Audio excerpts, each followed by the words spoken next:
you. Yeah, yo. There whenever it matters, and even more when you feel like it doesn't. Protect you so you never feel like you wasn't. Know I'm right alongside you. Either that or I'm behind you, but always got you. End of discussion, nothing means more. First one to offer is shoulders for what you reach for. Thought I saw the eyes of the world until I seen yours.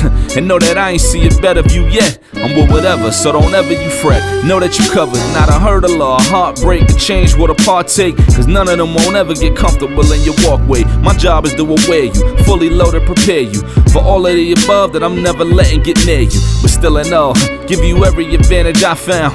Couldn't find a better fit for them, along with my crown. And since the baton was passed, I've been down. Cause failing's not an option, and dad is not a noun, not at all. My message to any dad, man, first off, know that, yeah, it is a hard job, but it's the greatest job in the world. I wouldn't trade it for anything. I wouldn't change anything about it. Everything you're doing from here on out, if it didn't have purpose before, now it has purpose. It's the most important thing you'll ever do.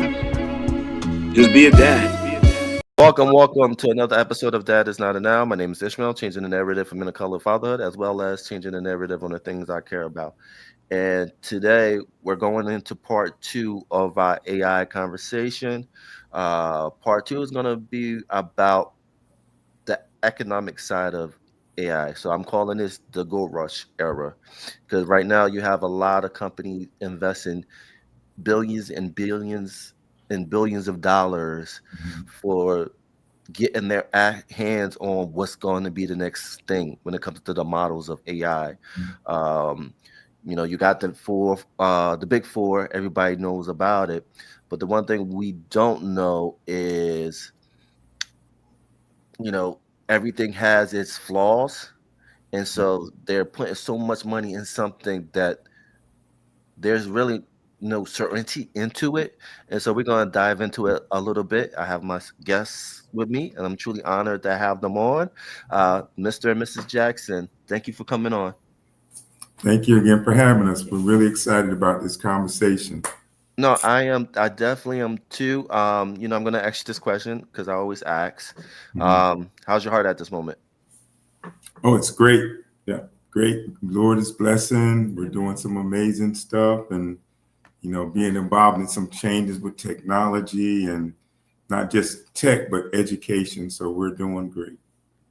Definitely. So before we get into the conversation, let people know a little bit more about you, even though, you know, for someone that didn't watch the first part of our conversation, AI. So for the new people who's watching this now, tell them a little bit about yourself and how you got into AI. Well, welcome to those that this is their first time listening in. Aida and Ishmael, welcome you, and we're glad that you're here.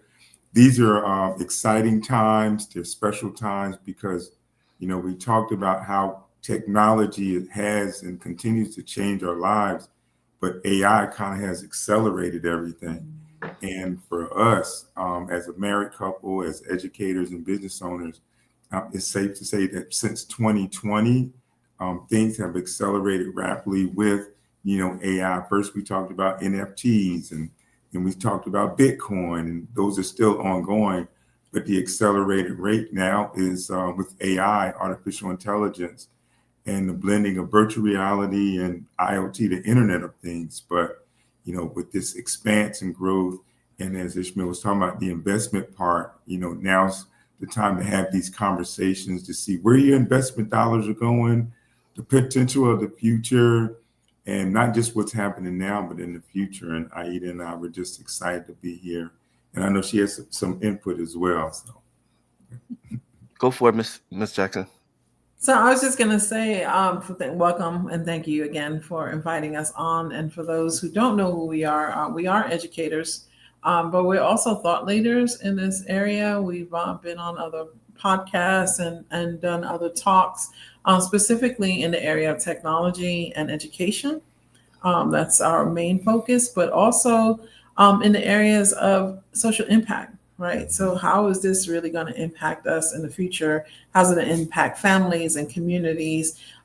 So like my husband said, you know, AI is definitely, it's like a forerunner, right? Like it just came running from the back and now it's in the front. So it's definitely a forerunner in the area of technology. So we're really excited about having this conversation. Definitely, definitely. And let's get into it. You know, I envision the talk now, or maybe a couple of years, is we're going into this AI economy Right. because, like you alluded before from the last episode, data is gold. You know, when you Mhm. talk about the most valuable commodity, it's data. Right. And so now you have AI, uh, that's just the brand that everyone's talking about, Mhm. and now you see companies just pouring money into the funding of these models that Right. they're thinking is going to help them Mhm. in their business model. So if you want to kind of like talk about that, let's start from that, Okay.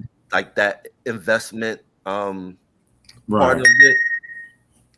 Oh yeah. Well, I'll just say a little bit of this as I turn my phone down. That's got all our data. That the mindset is a lot of things are changing, like we talked about before, and now people are looking at, okay, where can I take my $1,000 or $2,000 or what, and where can I invest it? And the first thing that comes to mind is AI. But then the other idea part of that is like, when am I going to get a return on my investment? Because we hear about billions of dollars being invested in these technologies. And and we had a conversation a couple of years ago, and it just came to my mind that Aida was talking about the monies that were invested in the NFTs and how you would get your money back from all those artistic projects, when in reality the thing came and then it went so fast, it was like only a little bit of people made money. Aida still has an awesome metaverse gallery, which she's selling her, still selling her paintings, but it's kind of like you got to hit it and catch it right at that moment. And if you're not up to the speed of knowing when things change and when things happen, you're going to miss out. But in today's area, you're looking at these companies like NVIDIA, and we've invested, some money in NVIDIA and other companies because we saw the trends that are happening. But it's going from just a trend to actually now, okay, these companies are making money. We can get a return on our investment. So it takes our thought process a little higher to like, what is it going to look like you said, in 10 years, in 5 years, in 20 years? Is it going to be worth that investment, or is it just a waste of time and money again? Right. So I think also we have to look at, especially those that are listening who may be listening and hearing about this trend toward these companies spending all this money on AI. And I think that people don't even realize how much AI has actually infiltrated your day-to-day life, right? So some people say, well, I don't use AI. And I say to them, do you have an Alexa in your house? Do you have whatever, a Google in your house, or your phone? You have a cell phone? Because if you have a cell phone, if you look at your recent update, just about every single cell phone has an AI something in the phone, right? And if it didn't, it has it now. I will tell you that. And if you use any of those things, you're already using it, whether you like it or not.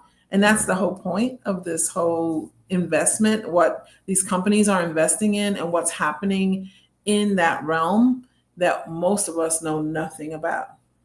Like, we are using AI, we're using these technologies, they're part of our lives, whether we like it or don't like it. So when I meet people and they say, well, I'm not interested in that, I'm like, it's interested in you because it's collecting your data, whether you like it or not. It's, if you have a cell phone and you're walking around with it, it's collecting your data. If you're using your computer, it's there as well. If you're using the internet on any level, especially search engines, guess what? AI is in every search engine. So it's collecting the data. It's collecting what you're looking for. It's collecting who you are, because you have to sign in, right? So all of these things you're using it whether you like to or not. And they're invested, these companies are invested in you using the product.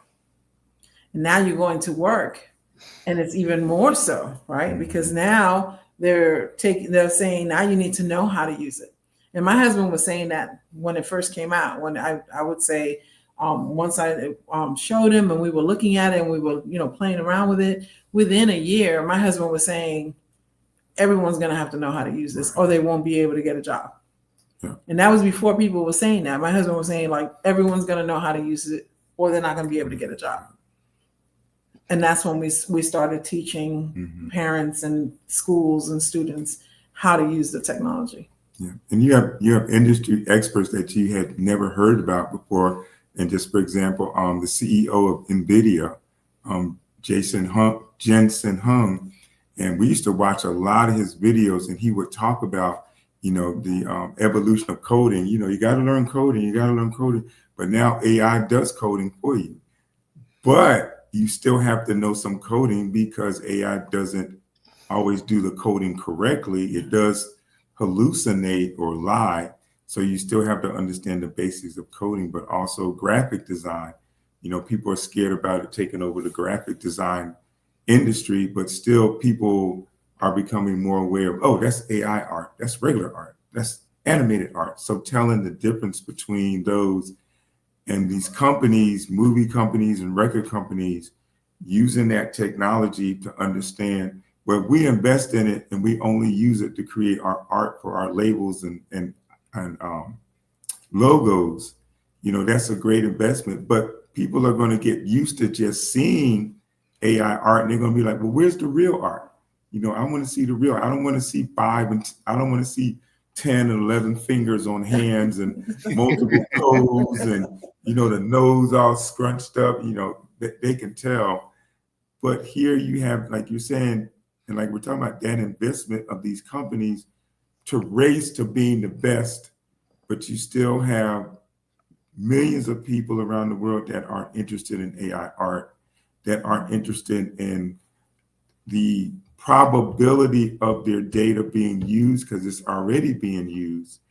And then another, like the articles that you shared, the GDP of companies being influenced above scale because of evolution of AI, that may or not be influential in 10 years because so much is changing.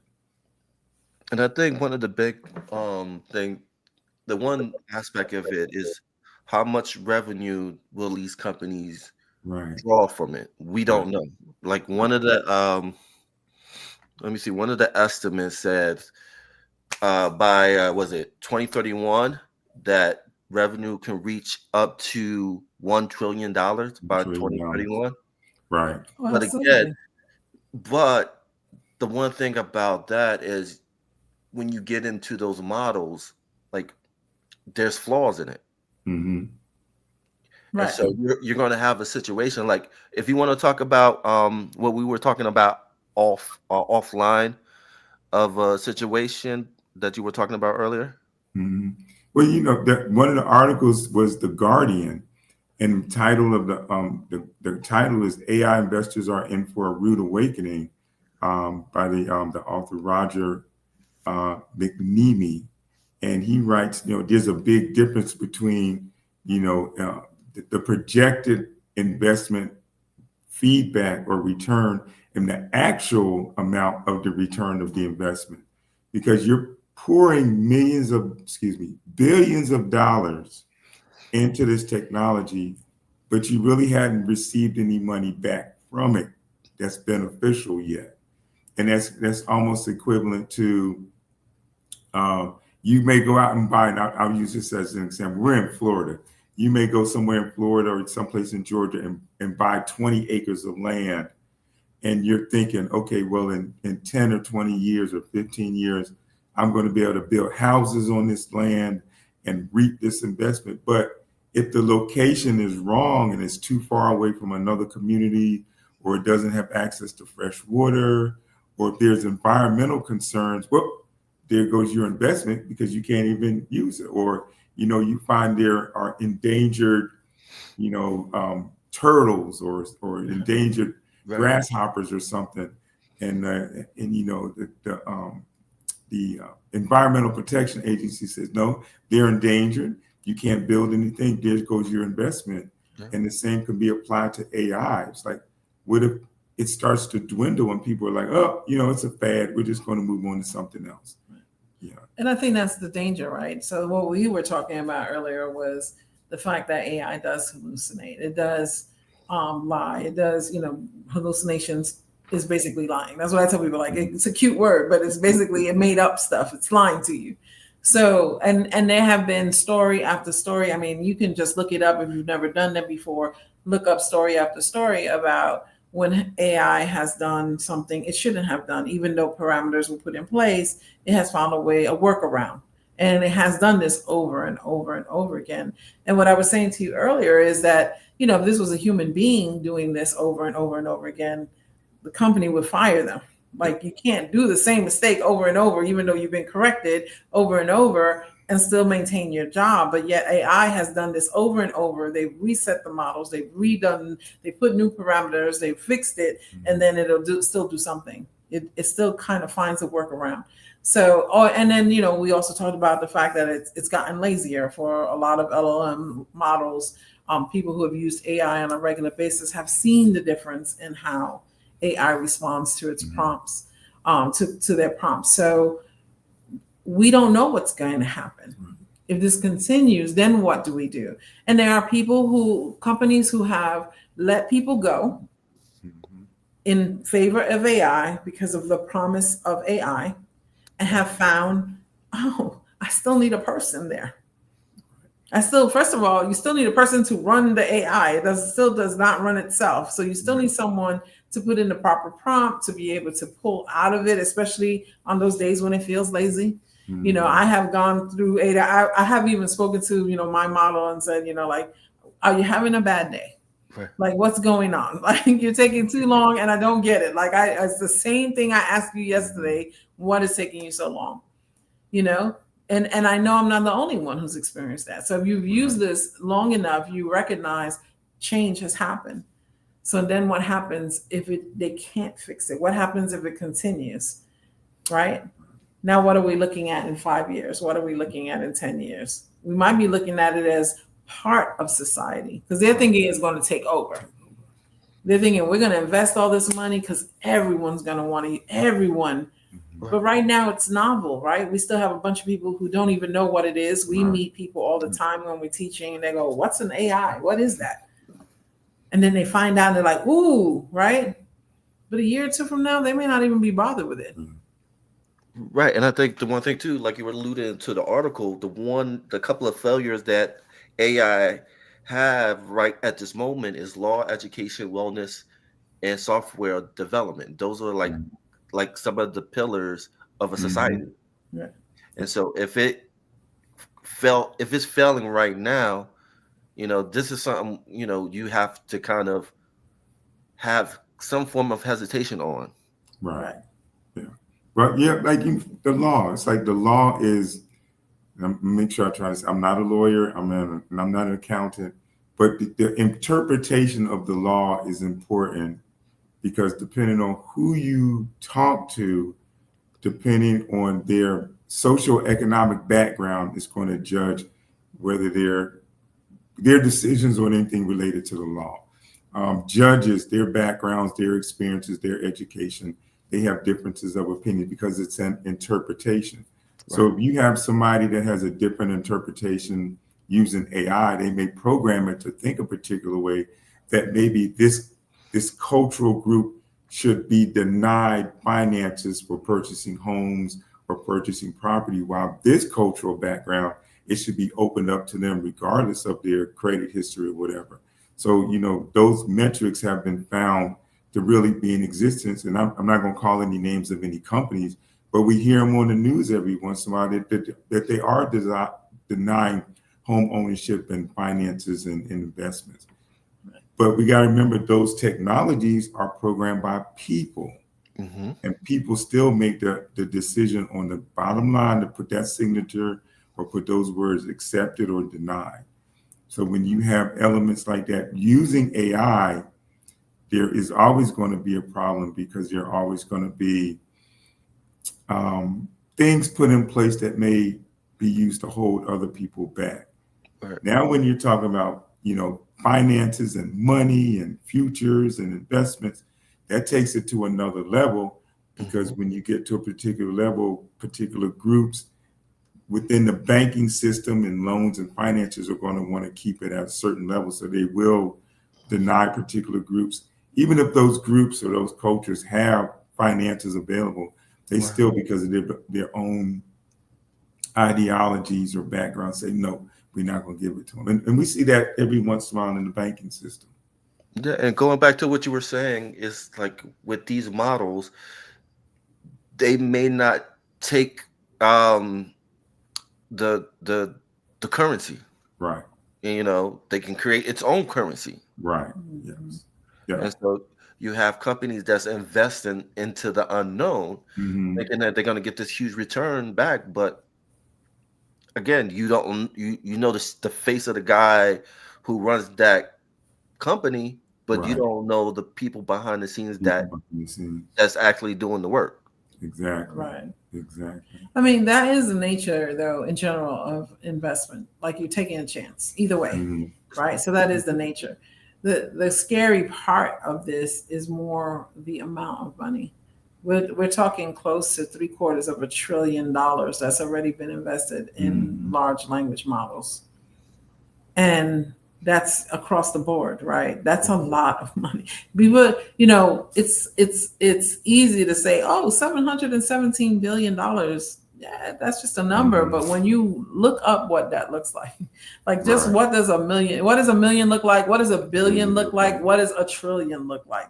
The first time I saw a video was about when Jeff Bezos reached $1 trillion, and they did a video on like, what does that look like? What does his wealth look like? And when you saw how they did it on this video, it was mind blowing. Like literally there was inches going by and every inch was $80,000. And they were just going and going and going and going. And they were like, this chunk right here, oh, that's what 400 million looks like. It's not even close to it. Like it was like, oh, that's gone. Like, it was mind blowing. You can't, even with that visual, it was still a mind blowing amount of money. So $717 billion so far has been spent investing in these. So this is how important this is. And so it's so important. And yet there are very few programs out there for the general public to come and just like making it like a part of, you need to learn this. You need to learn this. You need to learn this. This is, you got to know this. You got to know. People talk about it. You see it on the news. But again, we still meet people who are like, no, I don't. I'm not interested. I don't know. Why is it important? I don't get it. Right. Yeah, that's true. And in reference to the article, it says by the end of the year, the tech industry will have invested about $717 billion, like Aida was saying, over 3 years into large language model AI. But it doesn't stop there. It says into large language model AI and the infrastructure. So we haven't even jumped into the infrastructure of building the buildings that actually house all of this. So you're looking at the power, you're looking at the water to keep all this cool. You're looking at the security for the people going in and out of the buildings. You're looking at all of that. And even in the article it says, while estimates for next year vary, it is possible that industry will invest a compatible amount, a similar amount. So you're looking at, what's that? $14 billion. And I always say when they see the number, trillion, that's a minimum. Yeah. Right. Like that's like they saying here in Jacksonville, we're going to get a new stadium, and the projected is $1 billion. But right off the bat, it's going to cost way more than that because there's going to be other factors. So, and I think one of the factors what the article doesn't add is the subsidies, right? Because you're going to have things where they're going to get a handsome reward from local government that the taxpayers are going to eat that cost. Yeah. When you talk about the data centers where you hear stories, they subsidize where now people's electric bills are higher because of those data centers. Right. So those are ripple effects of that. Right. And that's a good point, because here in Jacksonville, our electric rates is supposed to go up again October 1st because of, and in the local news, the nuclear power plant in Georgia. And we're like, well, how does a nuclear power plant in Georgia influence the amount of money that we pay in Northeast Florida for money that we're going to pay for our electricity. And it goes back to, I can't remember the guy's name that said it, but it's like, who asked us about that? Nobody asked us that's paying this money, this future money, this money now, about changing the power structure, changing the grid. They just made that decision. But who asked the general public to put all this money into a technology that we're still arguing about, that's not even used that much in education, because students here in the school system aren't allowed to use it at school, but you're talking about teaching them how to use it and teaching teachers, but they're not allowed to use it at school. You're talking about, I either say people are definitely fearful of their jobs being taken over by a machine that we hear on the phone. When you call in, you're calling about, okay, what's my electric bill this year? And it's like the computer's like, give us your numbers first. What's your last four of your social security? What's your account number? Right. You know, all of that stuff is like, well, good gracious. Like, I'm talking to machines, and they know all, like you were saying, they know all my data. They have all that information. And you see how people get upset when you're asked 2 or 3 times, what is your account number? What are the last 4 of your social security number? Then the real person comes on, what is your account number? What's the No, you know, it's so funny, and he brings up a good point, because the whole point of this is it's supposed to make life easier, more efficient, better, right?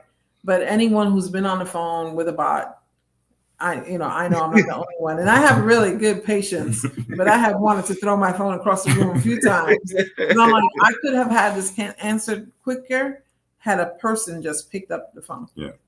Had a human being just picked up the phone, I would have had this question answered, and we could have been off the phone already.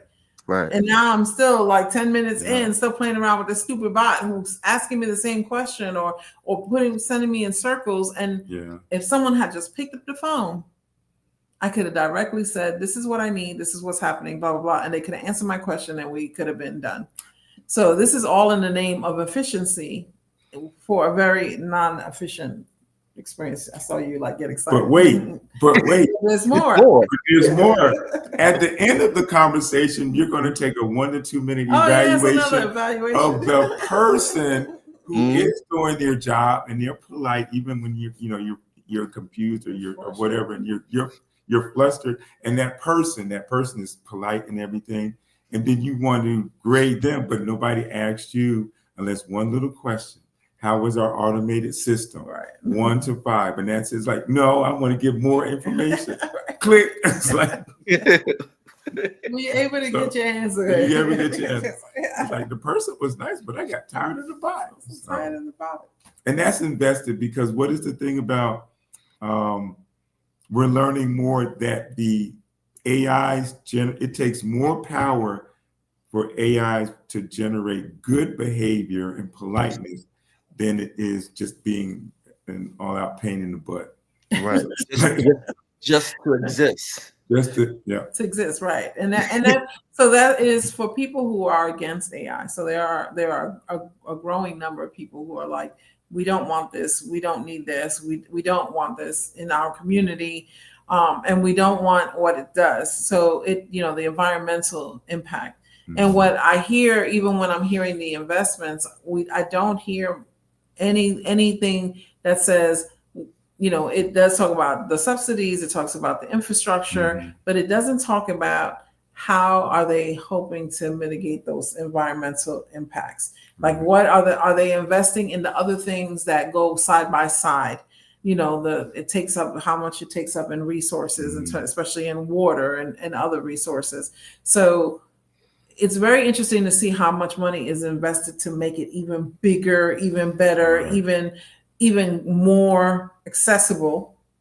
But it doesn't talk about what does that mean as a whole. And I know in the future we are going to go into those conversations, but I just think it's very interesting to see all this that's being thrown at it. And then also, I did send you that article, the paper by Professor Doran, the simple microeconomics of AI MIT professor.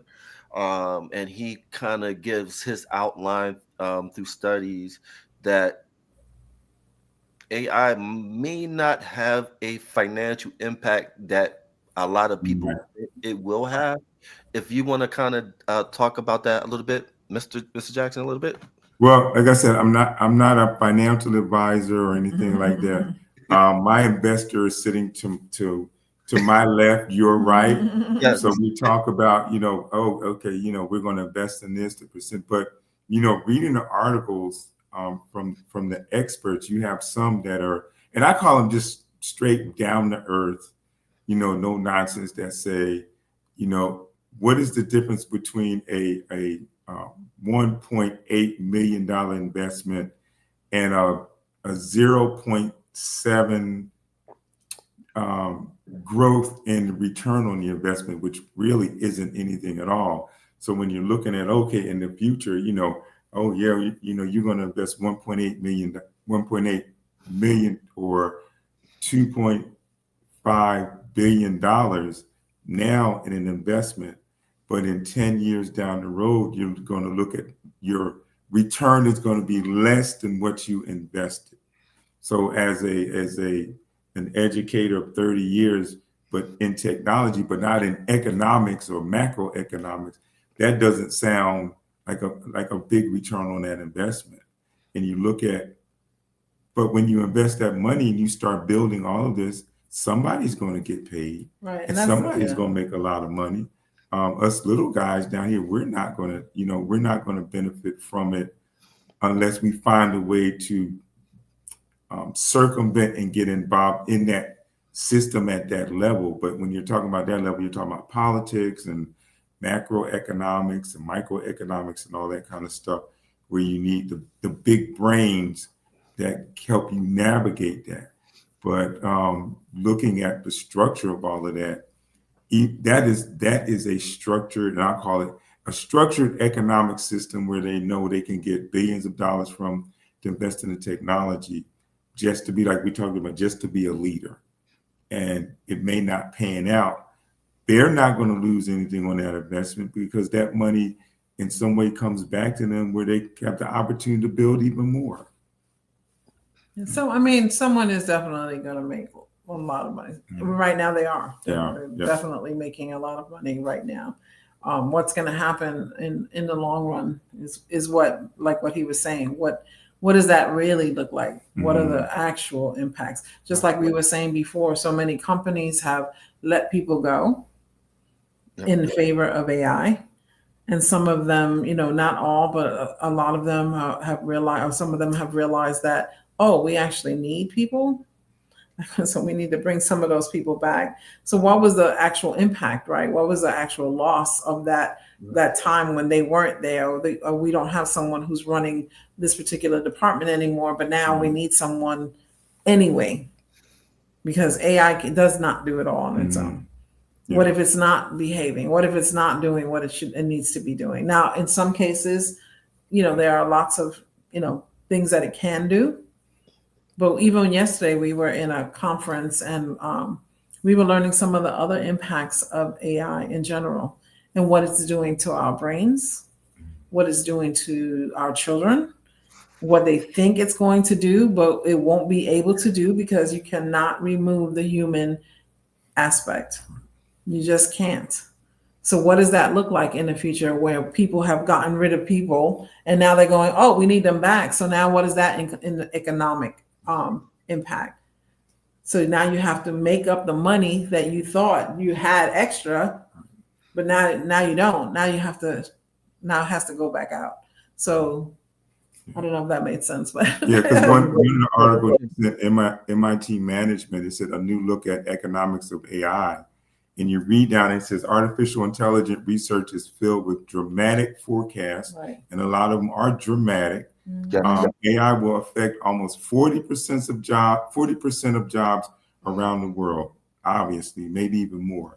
According to the International Monetary Fund, it will increase global GDP by $7 trillion or 7% over the next 10 years. But again, it's like you don't know what's going to happen between now and 5 years with so many changes, going on. So what if an investor pulls out and says, I no longer want to do this because I don't see the advantages for our company. You've lost money and that investment goes someplace else. Yeah, and also too, when you go into that article, it's going to impact low level jobs the most, Mhm. really, Yeah. like the cashier, or like I said, like those minimum wage job. That's where Right. it's going to get hit the most. Um, but overall, like I said, it's not going to be a huge impact. Personally, I think that a lot of people think it will be. Uh, Mhm. and it goes back to like what we were talking before, is the capability of it. Right. Right. You never know what the capability will be in 10 years, but Mhm. at this moment, I don't see it being this tsunami that people talk about when it comes to impacting our economy. Right.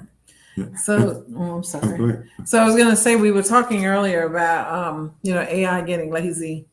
And I was just thinking that, we cannot talk about artificial intelligence and AI without also including robotics, right? So that's why a lot of those low level jobs are going to be impacted, because large companies are spending a lot of money in automation, Right. right?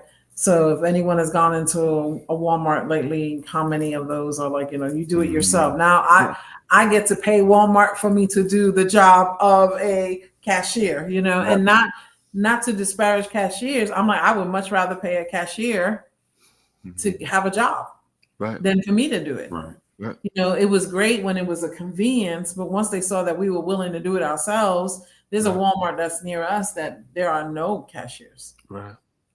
Like there is no one. You do your own. Even if you have a large grocery, you're going to do it yourself.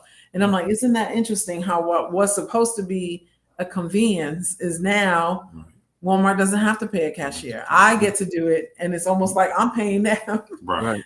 for me to run my own food through. And I know for many, I know that's a first world problem. I know that sounds very elitist, but this is an issue that's going around the world. Yeah. Right? AI is not an American issue. Right. Yeah. It is a worldwide issue. It's something that they want to do and implement worldwide. So it's not something just for us.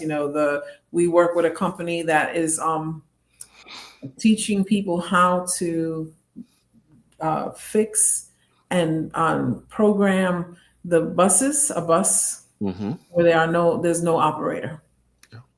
So Jacksonville is going to be one of the first country and one of the first cities in the world that's going to have operator-less buses.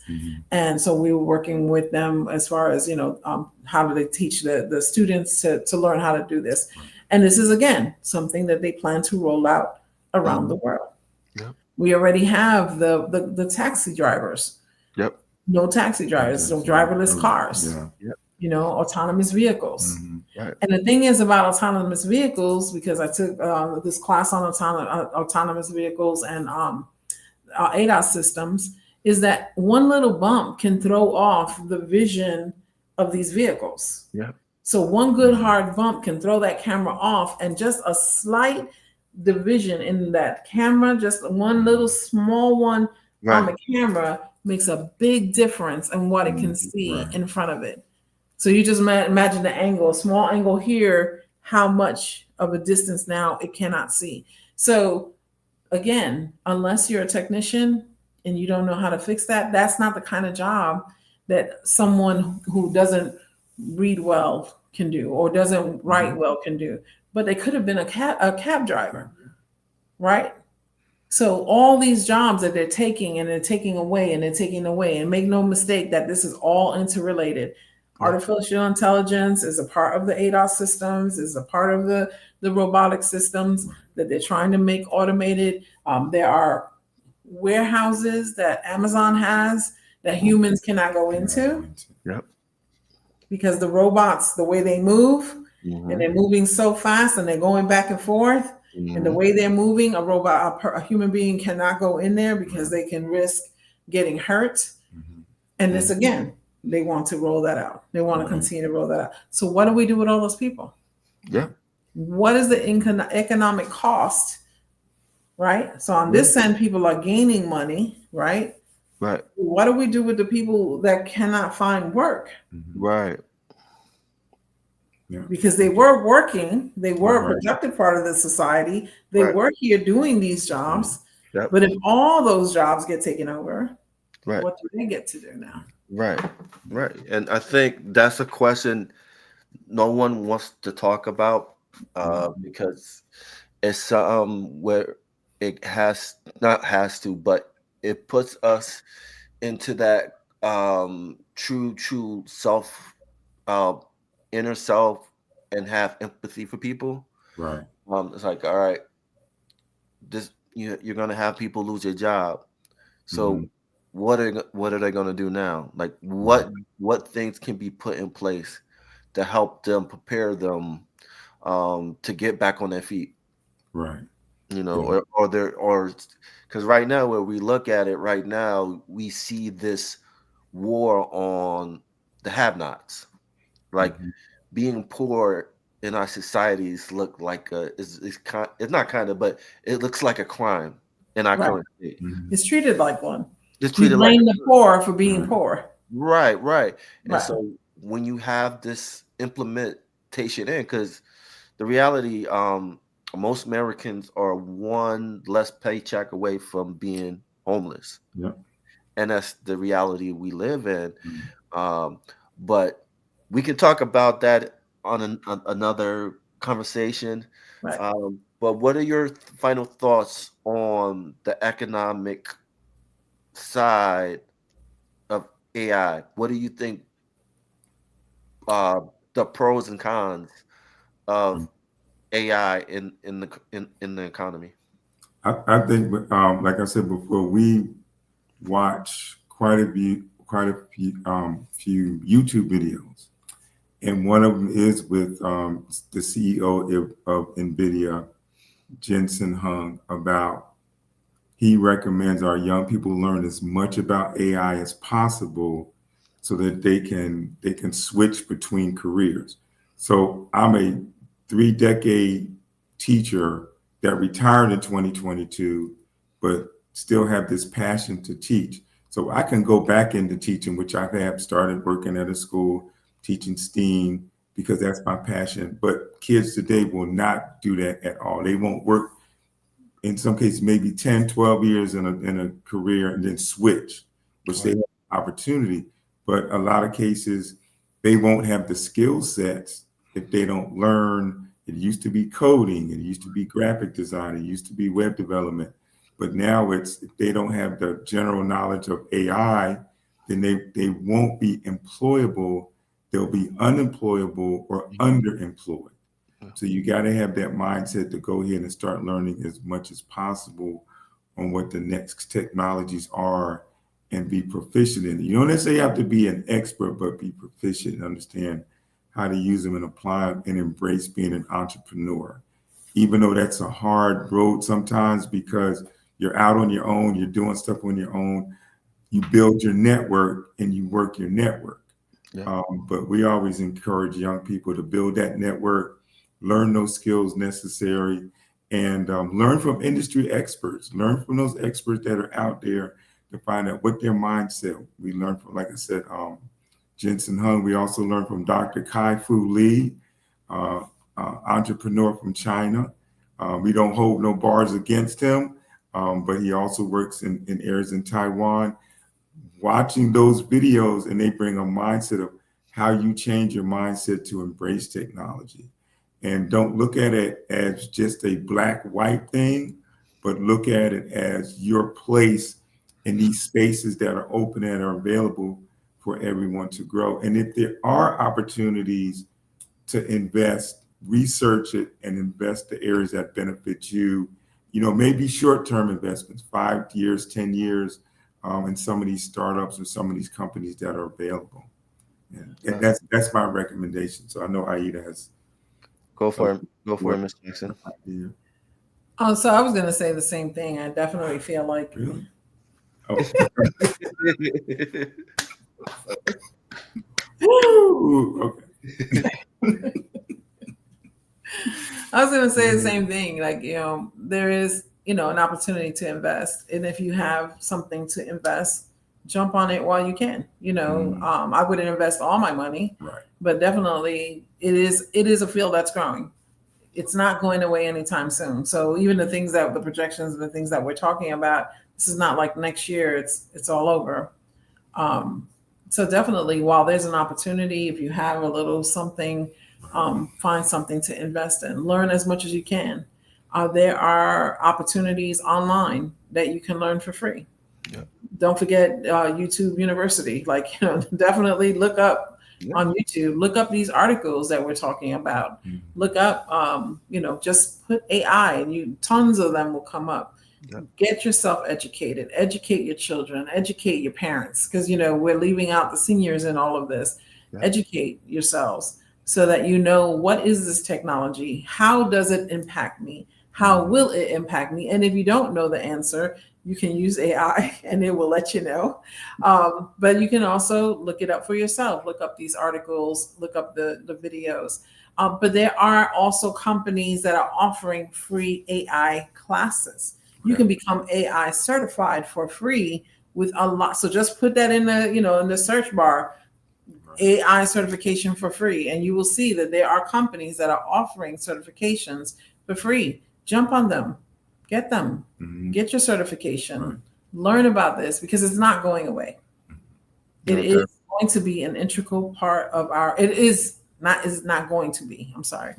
It is an integral part of our society today.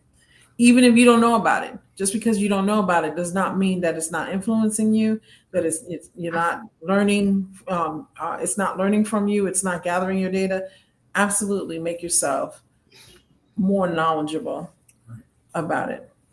Definitely, I concur with that 100%. Is again, if you don't know what AI is, I highly recommend you learn about it. Have how back in the days family would get together on Sundays. Make Sunday your day with the family, get together and understand AI, understand it, learn coding, things like that. Because like the Jackson said, it's going to be a part of our life, whether you like it or not, whether it's going to be a major role, either or, but it's going to be there. And we need to understand what, about it, how it applies to our life, and then also understand like the movers and shakers of this industry. Because a lot of people that we're talking about, there's other people, but we may not know. Right. That's kind of the actual real players in this chessboard when it comes to AI and the economics behind it. But this has been another great conversation. I'm looking forward to part 3. Thank you, guys. Thank you. Like, subscribe. Before I end, how can people find you again? I went last time. You can go this time. So my company is at Love Built Life. So that's LOVEBUILT So Love Built Life. I'm on all social media platforms. And mine is My Quest to Teach, with my blogs that I write about a lot of stuff that we're talking about, but related to youth, teens, and young adults. And the cool thing is, like, I'm focusing on that age. Aida focuses on adults, particularly women above 40, because there are more challenges for them in this change of economic realm. So they get both sides from a married couple and learning and understand. We're not experts. We're passionate about it because we want other people to grow and learn as we learn. So hopefully what we do in working with you, Ishmael, we help thousands and millions and billions of people. That's the goal. That's the goal. But again, this has been another great conversation, and we're out. Peace. All right. Stay on for 1 second.